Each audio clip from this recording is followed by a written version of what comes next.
when we tell people about Jesus and reason with people about who he is and what he's done and prove of the greatness of God and in raising him from the dead, people will come to their senses and understand who God is and turn to him.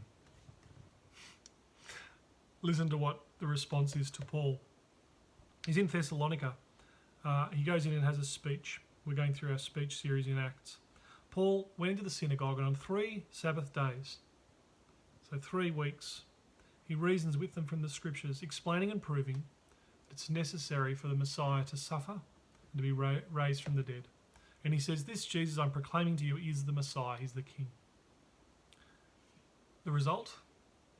Some people, verse 4, chapter 17, verse 4, some were persuaded and joined Paul and Silas, including a large number of God-fearing Greeks.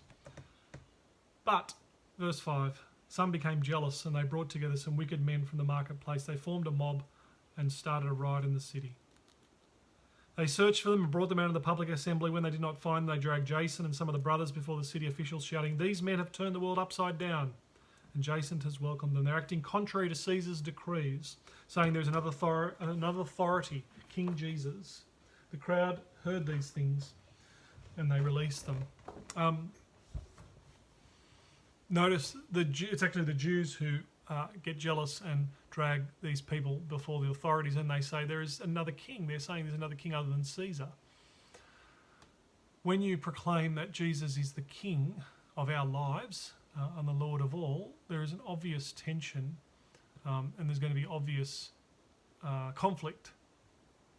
Paul finds that some people turn to God and follow him and hang with him, and many others are agitated and fearful and angry.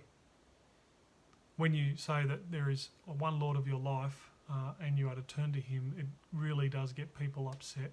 And it will be no surprise if you follow Jesus that you would tell other people about him and what he's done for you, and that he is Lord of all. And if you tell people that, they will get angry and upset. However, we follow the crucified Messiah.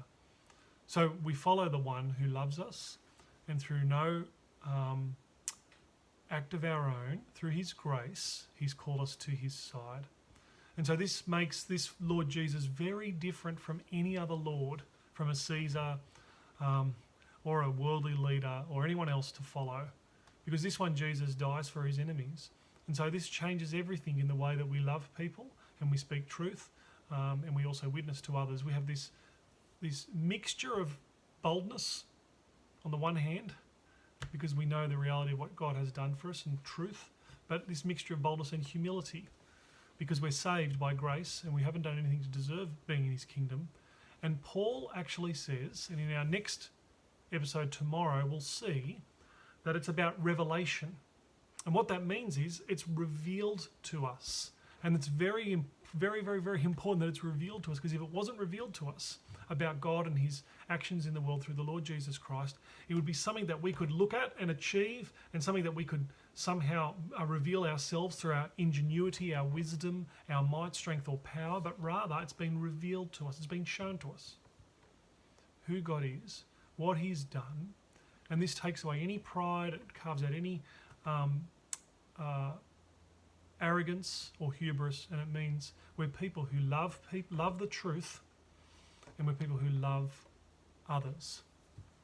And so we're able to get alongside others and have that wonderful mixture of boldness and humility because of the Lord Jesus Christ and him we follow. And so we see Paul boldly proclaiming Jesus as Messiah while suffering and being dragged away. And tomorrow we'll see him in the middle of Athens and speaking about God's revelation and what he's done. See you then.